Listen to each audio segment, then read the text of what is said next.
요즘 웹3 커뮤니티가 한 가지 실험 때문에 정말 시끄럽습니다. 바로 거대 기업 코인베이스가 내놓은 베이스 앱, 그리고 그 안에서 벌어진 크리에이터 코인이라는 논쟁인데요. 어떤 기자 이름으로 만들어진 코인이 와, 이게 하루아침에 거의 100억 원 가치를 찍었다가 정말 몇 시간 만에 폭락해버렸어요. 이걸 두고 누구는 혁신이다, 또 누구는 그냥 투기판 아니냐 말이 많죠. 오늘 저희는 이 논쟁의 표면뿐만 아니라 그 뒤에 숨어 있는 코인베이스의 큰 그림, 그리고 웹3 소셜이 앞으로 어디로 가야 할지 좀 깊게 파고들어 보려고 합니다. 이게 정말 단순히 코인 하나가 성공했냐, 실패했냐, 이런 차원의 문제가 아니거든요. 아, 그렇죠. 어떻게 하면 사람들을 이 새로운 온체인 세상으로 데려올 수 있을까? 그리고 사실 더 중요한 건 어떻게 하면 그들이 여기에 계속 머물게 할 수 있을까? 바로 이 근본적인 질문을 던지고 있는 겁니다. 네네. 이번 논쟁은 그 질문에 대한 코인베이스의 첫 번째, 그리고 뭐랄까 아주 서툰 대답이었다. 이렇게 볼 수 있겠죠. 서툰 대답이라는 표현이 확 와닿네요. 그럼 먼저 그 판을 깔아준 베이스 앱부터 좀 보죠. 이걸 그냥 암호화폐 지갑이라고 생각하면 이건 완전히 잘못 본 거죠. 그럼요. 완전히 잘못 짚으신 겁니다. 코인베이스의 목표는 아주 명확해요. 바로 소셜이랑 금융을 하나로 합친 슈퍼 앱을 만들겠다는 겁니다. 슈퍼 앱이요? 네. 앱 하나에서 친구랑 뭐 메시지도 주고받고 최신 밈코인도 바로 거래하고 또 마음에 드는 NFT 있으면 사고 말 그대로 모든 온체인 활동의 허브가 되겠다. 이런 야망이죠. 그 부분이 되게 재밌었는데 심지어 코인베이스 CEO 본인도 그런 말을 했더라고요. 우리 앱이 지갑인지 소셜 앱인지 거래 플랫폼인지 우리도 여러 피드백을 받고 있다. 이렇게 인정을 했어요. 이게 어떻게 보면 정체성이 좀 모호한 건데 의도된 모호함이라고 봐야 할까요? 정확합니다. 바로 그 모호함이 베이스 전략의 핵심이라고 봐야 돼요. 스스로를 이것은 지갑이다라고 정의하는 순간 다른 가능성들이 다 닫히잖아요. 아, 하긴 그렇네요. 그렇게 하지 않고 모든 활동의 중심축, 허브가 되겠다 이런 거죠. 그러려면 일단 사람들이 많이 들어와서 놀게 만들어야 하니까 그래서 이번에 논란이 된 크리에이터 코인 같은 굉장히 실험적인 기능들을 계속 던져보는 겁니다. 어떻게든 시선을 끌어보자. 네, 일단 시선부터 끌자는 거죠. 자, 그럼 그 시선을 끄는 데는 뭐 확실히 성공한 크리에이터 코인. 여기에 대해서 좀 본격적으로 이야기를 해보죠. 이게 정확히 뭔가요? 개념 자체는 되게 간단해요. 특정 크리에이터, 예를 들면 뭐 인플루언서나 기자 같은 사람 이름하고 직접적으로 연결된 토큰입니다. 그 사람이 인기나 영향력이 올라가면 토큰 가격도 오르고 반대면 떨어지는 그런 구조죠. 뭐랄까 개인의 사회적 평판을 주식처럼 거래할 수 있게 만들었다고 보시면 돼요. 근데 사실 이런 시도가 아예 처음은 아니지 않나요? 예전에도 좀 비슷한 프로젝트들이 있었던 것 같은데? 네, 맞습니다. 아주 날카로운 지적이세요. 과거에 빗클라우드라는 프로젝트가 정확히 똑같은 아이디어를 시도했었죠. 아, 빗클라우드 기억나요? 네, 개인의 명성을 토큰화해서 거래소에 상장시키려는 시도였는데 근데 그때랑 지금의 가장 큰 차이점이 뭘까요? 바로 코인베이스라는 이 이름의 무게감입니다. 그리고 그 파급력이 제대로 터진 게 바로 기자 닉 셜리의 코인 사례였고요. 와, 여기서부터 정말 한편의 드라마가 시작되죠. 드라마라는 표현이 정말 딱 맞네요. 닉 셜리라는 기자가 자기 이름으로 코인을 발행했는데 이게 출시되자마자 시장 가치가 무려 900만 달러? 900만 달러요? 우리 돈으로 거의 120억 원 아닌가요? 네, 맞습니다. 순식간에 120억 원 가까이 치솟은 거예요. 와, 진짜 말도 안 되는 숫자네요. 자기 기사에 대한 후원 토큰 같은 개념으로 시작한 게 순식간에 웬만한 중소기업 시총을 넘어버린 거잖아요. 그렇죠. 그런데 진짜 문제는 그 다음이었습니다. 그 다음이었죠. 네, 반전이 너무 빨랐어요. 불과 몇 시간 만에 고점 대비 66% 이상 폭락했습니다. 세상에. 그냥 완전 롤러코스터였죠. 근데 더 아이러니한 건 코인베이스 CEO가 이 코인이 막 폭등하는 걸 보면서 컨텐츠 수익화에 좋은 예라고 트윗을 남겼다는 거예요. 아, 그걸 좋은 예라고 했다고요? 네. 근데 그 말이 무색하게 정말 몇 시간 뒤에 바로 투기판의 전형적인 모습으로 끝나버렸죠. 아니, 수많은 사람들이 돈을 잃었을 텐데요. 이건 단순히 가격이 오르내린 문제를 넘어서는 것 같아요.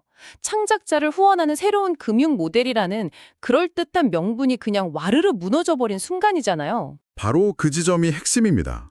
신뢰의 문제랑 직결이 되어 코인베이스가 내세웠던 그 실험의 의도하고 시장 참여자들이 실제로 보인 반응 사이에 너무나 큰 괴리가 있었던 거죠. 사람들은 이걸 챙작자 후원의 도구로 본 게 아니라 그저 단기 시세 차익을 노리는 뭐랄까 카지노 칩으로 인식했다는 게 너무 명확해졌습니다. 이 사건 때문에 커뮤니티가 거의 두동강이 난 것 같아요. 한쪽에선 그래도 신규 사용자를 끌어들이는 데는 성공하지 않았냐. 이런 자극적인 요소가 웹3 대중화의 시작점이 될 수 있다.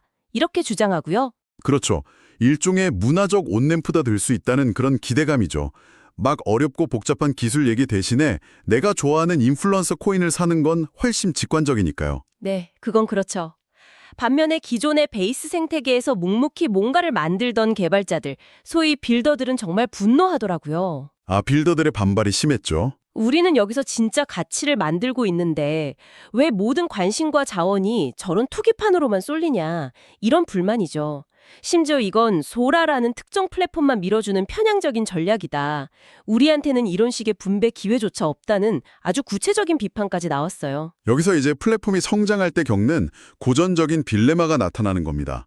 새로운 사용자를 대거 끌어들이기 위한 좀 대중적이고 자극적인 전략, 그리고 플랫폼의 근간을 다지는 기존 핵심 기여자들을 위한 안정적인 환경, 이 사이의 충돌인 거죠. 단기 트래픽이냐, 장기 생태계냐. 네, 단기적인 트래픽을 위해서 장기적인 생태계의 건강성을 해쳐도 되는가?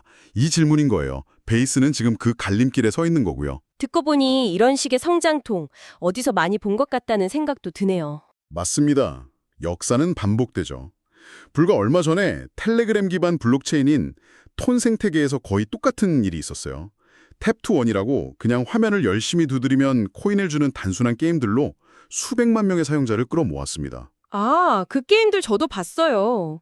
진짜 엄청난 인기였죠. 네, 바이럴에는 대성공했죠. 하지만 결과가 어땠을까요?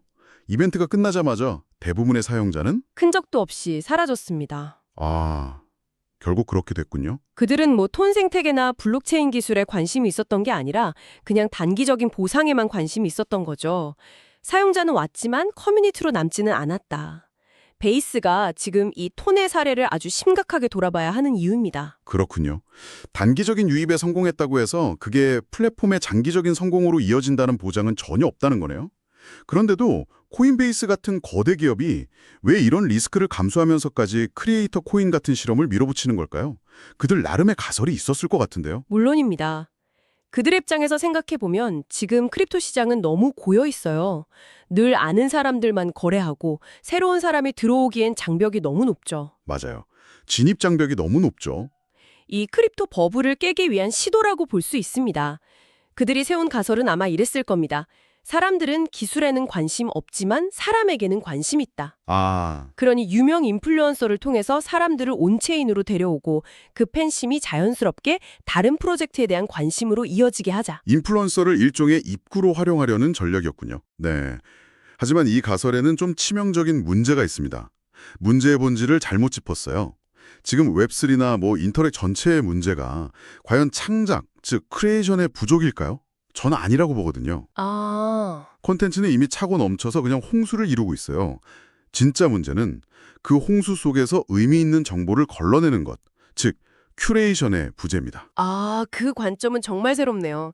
콘텐츠가 부족한 게 아니라 뭘 봐야 할지 모르는 게 문제다? 그렇죠.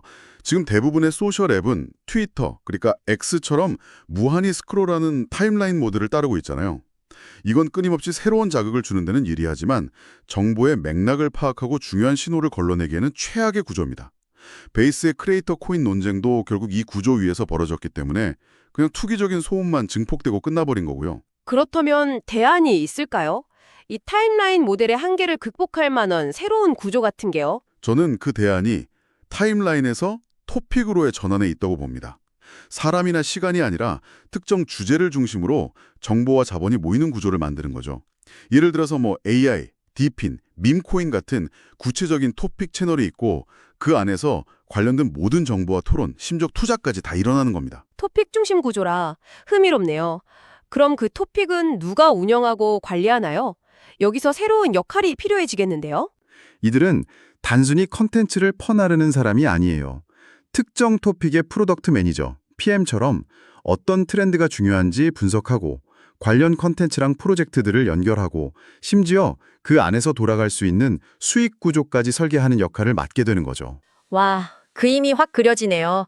그럼 사용자는 더 이상 닉 셜리라는 개인에게 묻지마 투자를 하는 게 아니라 신뢰할 수 있는 큐레이터가 관리하는 AI 토픽 자체에 참여하고 투자하게 되는 거군요. 정확합니다. 그 안에는 밈코인도 있을 수 있고 유망한 AI 프로젝트에 대한 예측 시장이나 관련 NFT, 심지어 엔비디아 같은 실제 주식 정보까지 다 모여 있을 수도 있고요. 정확합니다.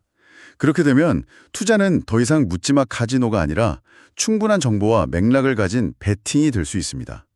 이것이 베이스가 진짜로 노려야 할 포지션이라고 생각해요. 어설프게 또 다른 소셜앱을 만드는 게 아니라 웹3 세상의 문화와 자본을 연결하고 조정하는 레이어가 되는 거죠. 문화와 자본의 조정 레이어라 비유하자면 크립토판 트위터가 아니라 크립토판 블룸버그 터미널을 만들라는 말씀처럼 들리네요. 특정 주제에 대한 모든 정보와 금융도구가 집약된 그런 플랫폼 말이죠. 와, 최고의 비유입니다. 블룸버그 터미널이 금융 전문가들한테 특정 자산에 대한 모든 데이터랑 실행 도구를 제공하잖아요. 네, 그렇죠. 베이스도 각 문화적 토픽에 대해서 그런 역할을 할 수 있다는 거죠. 그게 가능하다면 단기 트래픽에 목매는 지금의 전략과는 비교도 안 될 만큼 강력한 해자, 즉 방어벽을 구축하게 될 겁니다. 오늘 이야기를 좀 정리해보면 베이스의 크리에이터 코인 실험은 새로운 사용자를 유입시키기 위한 탑 오브 퍼널 전략으로서는 나름의 의미가 있었습니다. 하지만 그 과정에서 투기 문제와 커뮤니티의 반발이라는 아주 큰 숙제를 남겼죠. 네, 하지만 중요한 건 코인베이스가 이 실험의 실패에 좌절하지 않고 계속 나아갈 거라는 점입니다.